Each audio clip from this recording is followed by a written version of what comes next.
Pessoal, estamos mais uma vez reunidos em escola dominical e o que eu disse, domingo passado, a gente sente muita falta desse momento. A escola dominical, ela é uma participação, ela é um envolvimento. A gente lamenta, não poder ter essa troca que a gente tem, mas o nosso dever, como ministros de Deus, pastores, a gente não pode se omitir nesse momento, apesar da distância que nós temos que praticar, deixar a igreja sem esse momento no domingo pela manhã. E o que eu acho que eu comentei domingo passado, se eu não comentei, você vai ouvir pela primeira vez, eu estou dedicando parte do meu tempo durante a semana, uma boa parte, ao livro de Daniel. E o livro de Daniel é um livro para os nossos dias. Muitos agora estão se debruçando sobre o livro do Apocalipse, a gente percebe isso, esse interesse renovado pelo Apocalipse, até porque nós estamos provando uma epidemia a nível mundial e isso, consequentemente, nos leva nessa direção a pensar mais no que está acontecendo, por que está acontecendo. Nós que somos homens e mulheres de fé, que estudamos a Bíblia, que temos a Bíblia como o norte, uma referência, talvez a principal referência, eu creio que a principal referência para a nossa vida, nós estamos mais do que nunca interessados em saber o que a Bíblia diz. E nós temos aqui alguns destaques, Eu imagino a Bíblia como uma imensa piscina, onde nós podemos mergulhar em diversos graus de profundidade. Porém, aqui no livro de Daniel, nós vamos nadar na superfície dessa piscina, vamos pegar assim alguns destaques gerais nessa manhã, para quem sabe nos ajudar a entender um pouco o mundo que nós estamos vivendo e a nossa participação, minha e sua, nesse mundo que está aí, tanto politicamente, quanto economicamente, como religiosamente em tumulto. Que Deus nos abençoe. Vamos orar. Senhor, te louvo por esse ambiente virtual, um ambiente em que o Senhor transita com imensa naturalidade e poder. Nós pedimos que o poder do Teu Espírito Santo realmente preencha esse ambiente. Onde estiver alguém nesse momento, ó Pai, me ouvindo e vendo essa apresentação, ó Deus, o Teu poder, o Teu Espírito chegue aonde ela estiver e traga esperança, porque esse é o propósito da Tua palavra, nos dar esperança. Nós não queremos apenas otimismo, que é fruto de uma mente que se prepara para tal, mas nós queremos uma esperança que vem do Teu trono e alcança o coração daquele que tem fé. Eu peço Tua bênção, que o Senhor dirija cada palavra, em nome de Jesus. Amém. Bom, eu gostaria de começar, antes de fazer os destaques, eu tenho 5 destaques no livro de Daniel, dizer algumas curiosidades sobre o livro de Daniel. Por exemplo, as 133 citações do livro de Daniel no Novo Testamento. Não é pouco. Então, para você ver, o livro de Daniel é um livro muitas vezes esquecido, eu costumo aí ouvir mensagens, estudos em alguns canais do YouTube, pouca coisa tem. Eu tive que garimpar para ouvir alguma coisa relevante. O livro de Daniel não é um livro tão lido como Salmos, ou como o livro de João, ou como o livro do Apocalipse, ou como a carta de Paulo aos Romanos, como Gênesis, Mas o livro de Daniel é muito citado no Novo Testamento, pelo menos 133 vezes ele é citado, para você ver a importância que esse livro tem.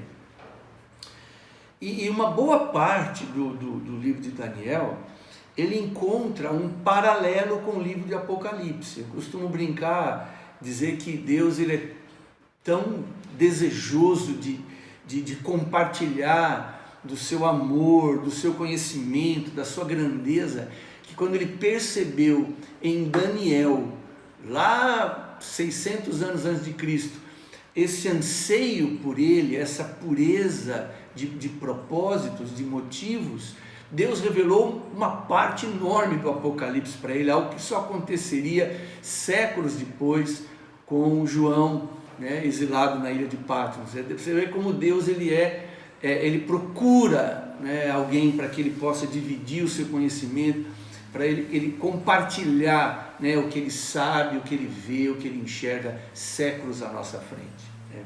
Isso é muito interessante. Então, boa parte do livro de Daniel tem paralelo no livro de Apocalipse. E outra coisa também interessante é que o livro de Daniel, ele é escrito, ele se dá, os acontecimentos ali se dão, quando não existia um Estado de Israel. Não havia um rei davídico no trono, né, responsável por preservar, né, obrigações da aliança. Então, o livro de Daniel, ele se dá nessa ausência de um Estado de Israel, e curioso é que ele fala sobre o reino de Deus transcendendo as limitações humanas e transcendendo os impérios mundiais. Então, isso é mais uma curiosidade do livro de Daniel. Mas, dentre todas essas, eu acho que aqui, não sei se você sabia disso, mas Siddhartha Gautama, conhecido como Buda, né, o Iluminado, ele nasceu exatamente durante o período da vida de Daniel. Então eu já ouvi muitos budistas dizer, não, o budismo é bem anterior ao cristianismo. Realmente é. Buda nasceu na época do profeta Daniel. E Eugene Peterson, que é um pastor que fez um trabalho excelente numa Bíblia, que é uma paráfrase da Bíblia, ele faz alguns comentários, e ele faz um comentário muito interessante sobre o fato de Buda ser contemporâneo de Daniel. Ele diz assim, enquanto Daniel, presta atenção, enquanto Daniel declarava que Deus salvaria os humanos por meio de uma intervenção definitiva na história, Buda ensinava que a iluminação proporcionava um meio de se livrar da contínua reencarnação no eterno sofrimento da história. Então veja você como é importante a profecia de Daniel. Daniel diz, olha, Deus vai intervir, as coisas vão mudar. Há um Deus pessoal que conhece a história como ninguém, que conhece o fim desde o princípio. Essa é a grande diferença do profeta de Deus e dos iluminados em sua sabedoria. Pois bem, nós vamos então rapidamente fazer alguns destaques na vida de Daniel, tá bom? Então, o primeiro destaque que eu gostaria de fazer, você pode anotar se você quiser, Daniel, um adolescente inteligente e capaz, vivendo na sede do Império Babilônico no século 6 a.C. A Babilônia, para a gente ter uma ideia, foi a maior cidade já construída até então. Era algo assim, para o mundo antigo, extraordinário. Luxo, riqueza, tecnologia, suntuosidade, jardins, conhecimentos, bibliotecas. Era algo assim muito, muito, muito além do normal que se via no mundo antigo. E Daniel, então, ele é deportado para lá. Israel é invadido, Nabucodonosor, ele vai como a elite da juventude israelita. Alguns dizem a nata da juventude israelita, junto com seus amigos, tá? E ele foi treinado na academia de Babilônia, aprendendo a linguagem, a cultura, mas Daniel manteve a sua fé em Deus inabalável. É algo incrível como o caráter de Daniel, mesmo em meio a toda aquela riqueza, suntuosidade, luxo, grandeza, conhecimento, ele mantém a sua fé em Deus. E a fé de Daniel não era nem ostentosa, nem secreta. Ele não era um cara que ficava ostentando a sua fé. Olha, eu creio num Deus assim, meu Deus é maior, ele é isso, ele é aquilo, como muitas vezes a gente vem por aí. E a fé dele também não era uma fé escondida, não era secreta. Você percebe isso facilmente lendo o livro de Daniel. A gente percebe com muita clareza que ele não tem o menor interesse em esconder sua fé. Sempre pronto a dar resposta quando questionado, ou até mesmo chegar a repreender um imperador de maneira respeitosa. Daniel é realmente um caráter digno. E eu vejo nesse destaque o equilíbrio perfeito entre capacidade intelectual e espiritualidade. Eu quero fazer um parênteses aqui e dizer o seguinte, gente, eu não sei o que acontece no meio evangélico. Há muitas pessoas que confundem emburrecimento com espiritualidade. Quanto menos culta é uma pessoa, mais espiritual ela pode ser. Eu não sei de onde nós tiramos isso. Quando a gente olha para Daniel, o que a gente vê? A gente vê um camarada capaz, inteligente, estudioso, avançou na sua carreira, se tornou um grande conselheiro, um sábio, e a sua fé e a sua espiritualidade crescia conforme ele crescia também. Às vezes a gente ouve falar de pessoas que começam bem a sua carreira, a sua jornada espiritual, mas depois ela começa a prosperar, começa a estudar, começa a crescer. Eu não sei porquê ela acha que ela tem que ser uma coisa ou outra. Ou eu vou ser um cara que teme a Deus, vou ser espiritual, vou andar com o Senhor, ou eu vou ser um cara que vai investir na minha carreira, na minha inteligência, vou progredir dentro da minha esfera de ação. Eu não sei aonde nós inventamos uma dicotomia entre essas duas coisas. Isso não existe. Daniel mostra isso.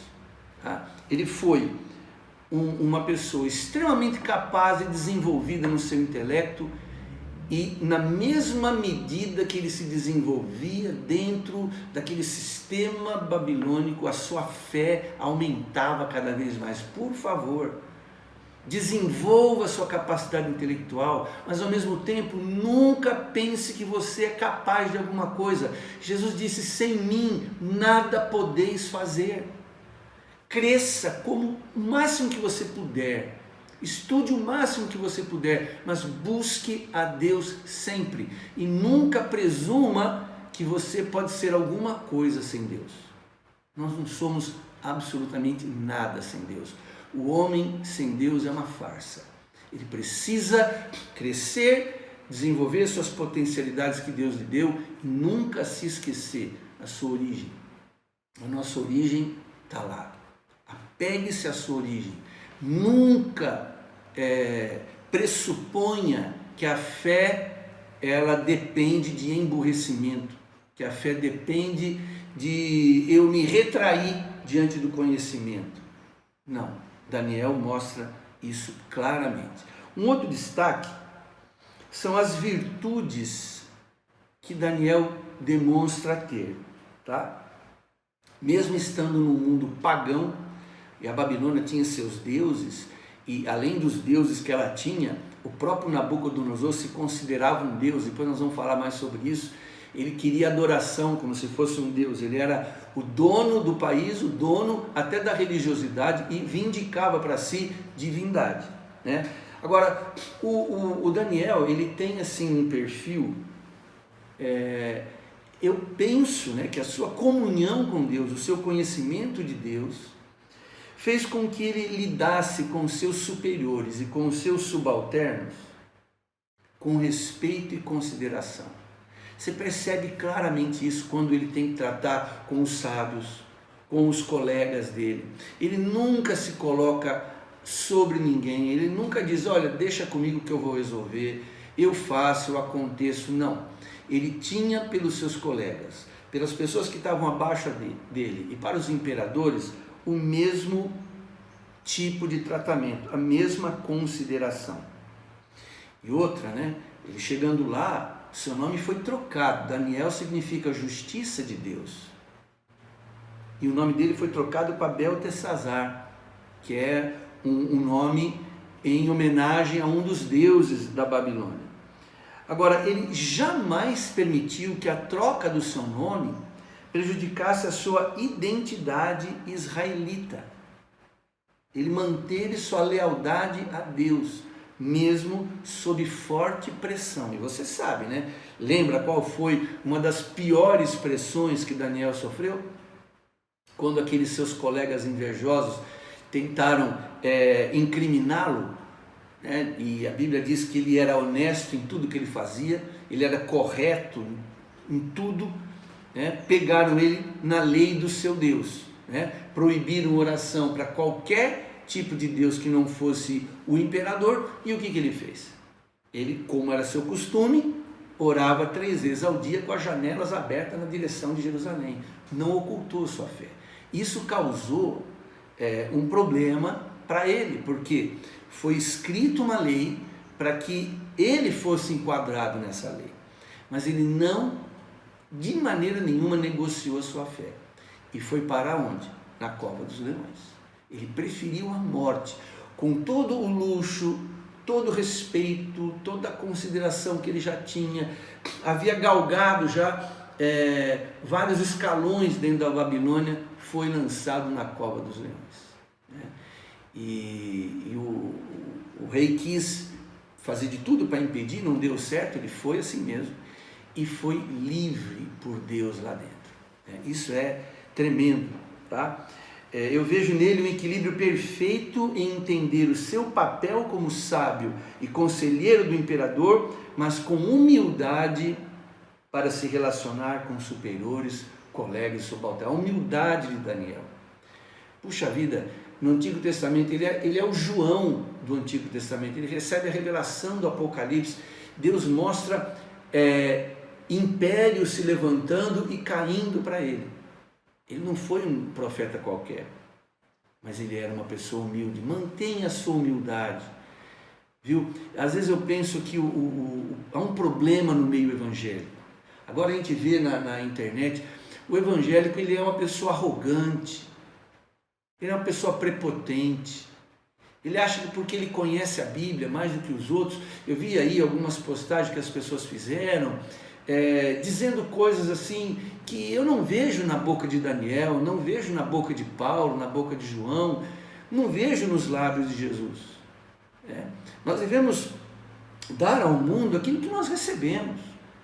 Jesus disse: aprendei de mim que sou manso e humilde de coração, e vocês vão perceber que haverá descanso para a alma de vocês.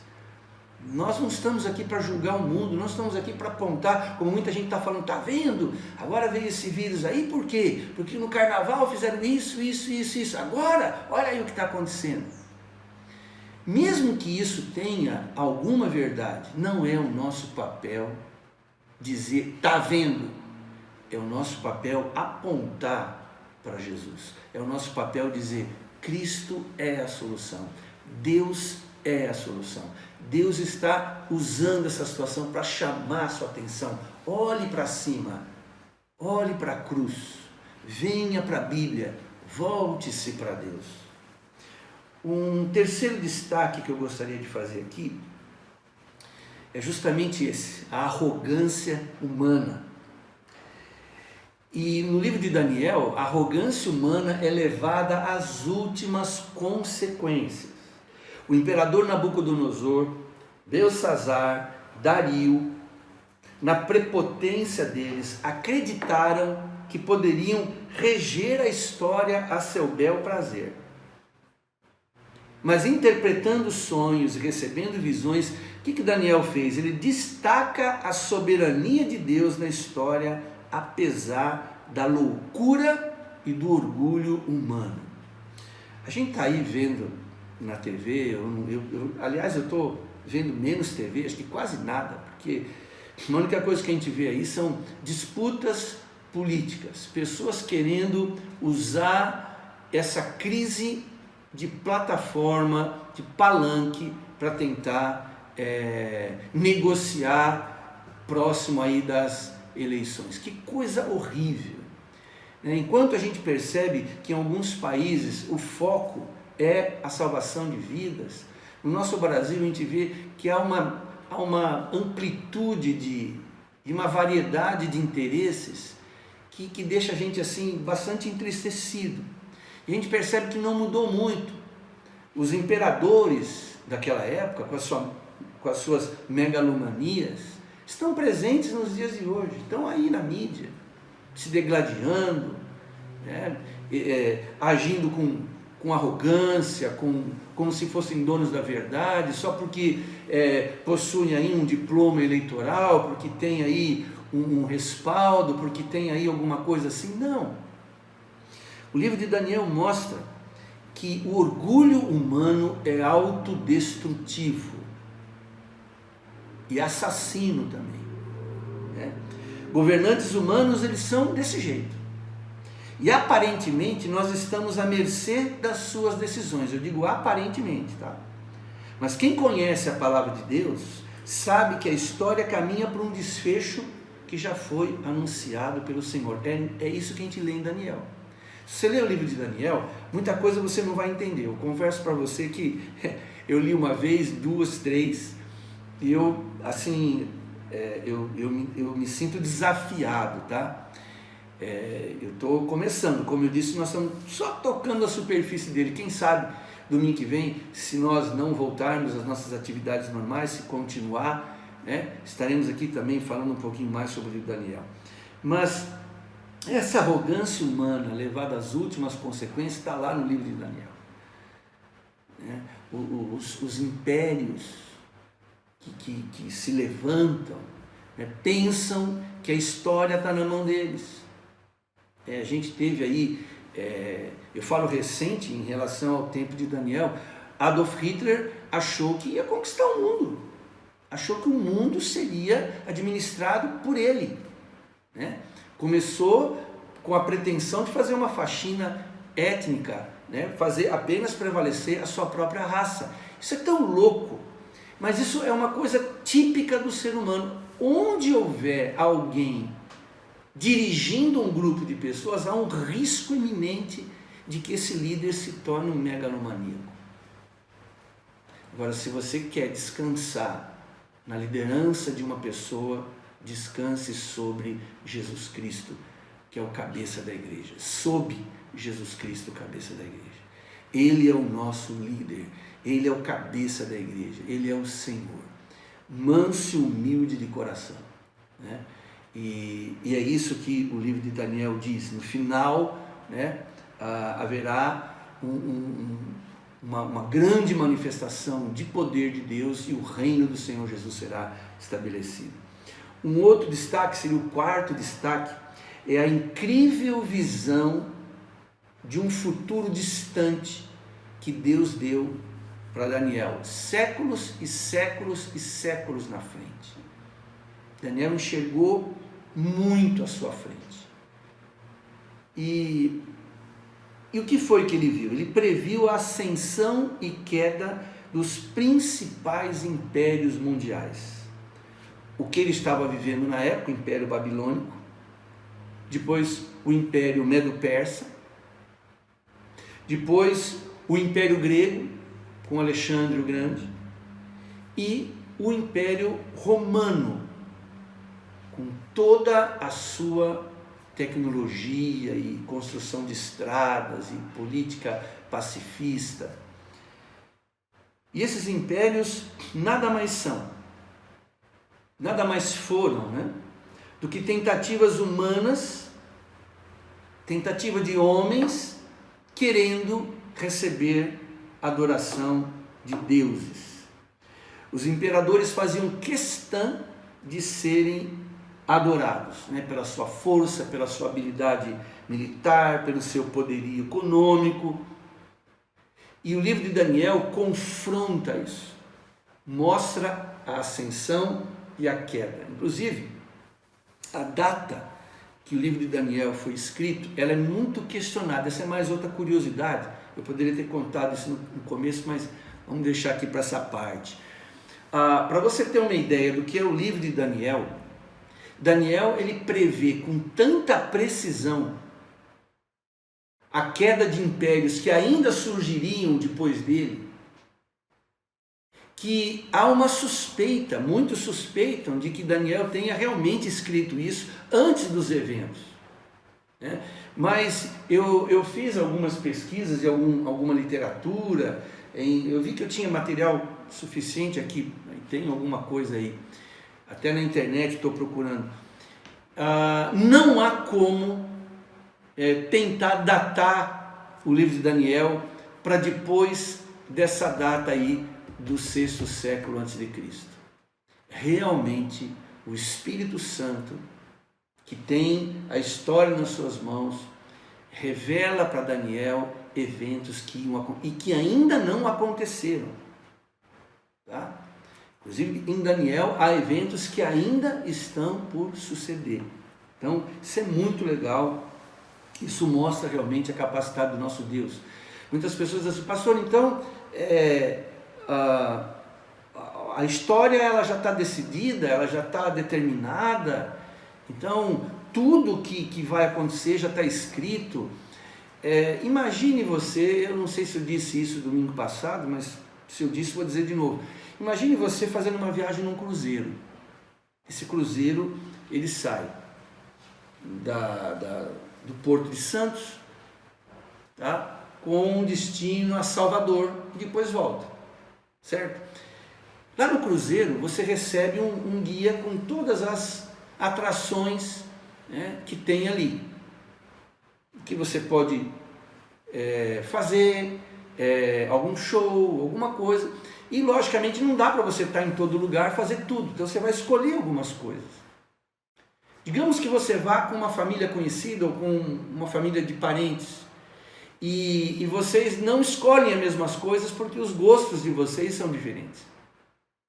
E aí o que você faz? Enquanto você vai para uma academia, né, os seus parentes vão para um show, quando os seus parentes estão num deck tomando um lanche, você está assistindo um teatro.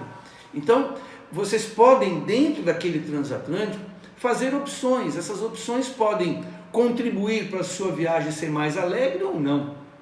Agora, o que você não pode é mudar o destino do cruzeiro, porque ele vai bater em Salvador e vai voltar para Santos. A história, no seu tamanho macro, ela já está definida. E nós, dentro dessa embarcação, precisamos optar em agradar a Deus. Agradar a Deus. Tudo que eu fizer com essa vida que Deus me deu, por isso que Daniel, ele foi tão bem sucedido.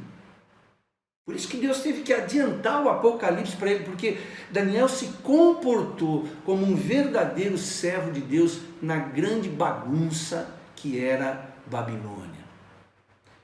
Eu quero encerrar falando aqui sobre o 5º destaque que eu faço, que é o triunfo final de Cristo. Daniel, ele deixa evidente esse triunfo final de Cristo.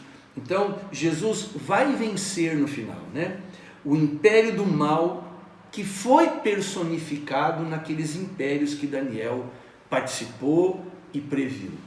Na verdade, o anticristo vai tentar, na sua última cartada na humanidade, todos esses impérios, eles prefiguram o anticristo. Haja visto, por exemplo, o mais recente, que eu já citei agora há pouco, Hitler, o ódio que ele manifestou contra os judeus, a forma como ele queria ser adorado, né? E existem muitas pessoas que ligam a figura de Adolf Hitler a um espírito de anticristo. Não que ele fosse o anticristo, mas ele tem alguns paralelos, ele tem algumas afinidades, né, com aquilo que a Bíblia revela ser o homem do pecado, aquele que um dia surgirá, está para surgir, se é que já nasceu. Alguns estudiosos dizem que ele já vive, né, que ele está para se manifestar ao mundo. Você vê que o mundo está em grande convulsão, as coisas antigamente eram muito localizadas, hoje não, tudo é global, né? Uma empresa fecha na China, quebra metade dos Estados Unidos, um problema surge no Brasil, quebra a Europa. A gente percebe que hoje os problemas não são mais localizados, os problemas são todos globalizados, Então parece que o cenário está preparado, né, para surgir aquele que tem o sinal do 666, né, que sem a qual ninguém pode comprar, ninguém pode vender. Eu lembro quando eu li isso pela primeira vez, na década de 70, eu falei, como assim ninguém vai poder comprar, ninguém vai poder vender? Eu enfio a mão no bolso, vou lá na venda e falo, me dá um chiclete, me dá uma rapadura, me dá 1 quilo de feijão, quem vai me impedir de comprar? Mas hoje o que a gente percebe? A gente percebe que isso aí, toda a tecnologia, para impedir que uma pessoa faça qualquer tipo de compra, já está estampada, já está patente, é uma realidade. Então, o cenário no sentido tecnológico, social, já está pronto.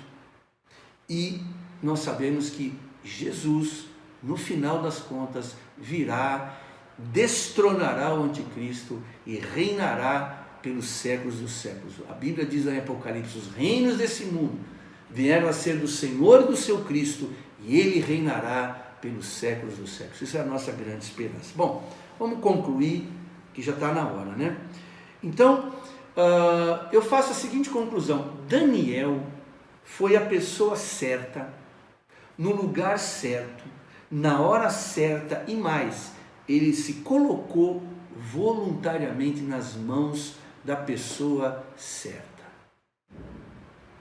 Ele se colocou nas mãos de Deus. Deus está procurando Daniel nos dias de hoje. Essa imensa Babilônia que nós vivemos, gente, Deus está procurando um Daniel. Pode ser você, moço, pode ser você, moça, pode ser o senhor, pode ser a senhora, você que está aqui sentado aí no sofá, você que está aí com a sua família, você mesmo, você mesmo. Deus está procurando um Daniel. Um dia Deus procurou Adão. Adão, onde você está? Senhor, eu me escondi. Um dia, lá no Salmo 53, verso 2 e 3, a Bíblia diz que Deus procurou um justo para ver se encontrasse, e não encontrou. E quando Jesus Cristo veio ao mundo, ele diz, o Pai procura adoradores que o adorem em espírito e em verdade. Deus está procurando um Daniel. Seria você? Eu acredito que Deus procura entre os seus filhos e suas filhas pessoas para os nossos dias, que apesar de viverem num mundo que é uma imensa Babilônia, acabei de falar isso, não se curvam a nenhum imperador, mas continuam sendo excelentes cidadãos do seu tempo. Onde está esse cidadão do seu tempo, essa cidadã de seu tempo, que vive a fé e a espiritualidade de Daniel?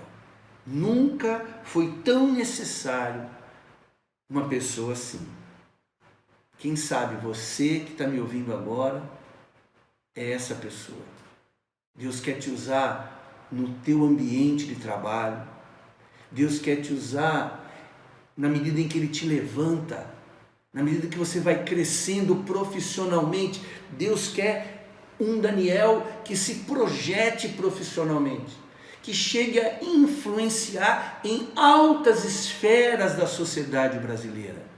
Deus está tentando mostrar isso para a sua igreja. Nós precisamos acordar, nós precisamos ter pessoas de grande conhecimento, de grande habilidade profissional, que tenham esse tipo de visão. Eu amo Deus, eu amo Jesus, eu quero crescer profissionalmente, não importa se é no campo da saúde, do direito, da engenharia, da arquitetura, da tecnologia, da computação, mas nós precisamos de um Daniel que realmente se aproxime desses imperadores, tanto na área econômica quanto na área política, e nós possamos ver realmente a presença e o poder de Deus trazendo muitos a Cristo, porque eu tenho certeza que pregando a vida e o livro de Daniel, muitos já foram achegados à salvação, chegaram à salvação.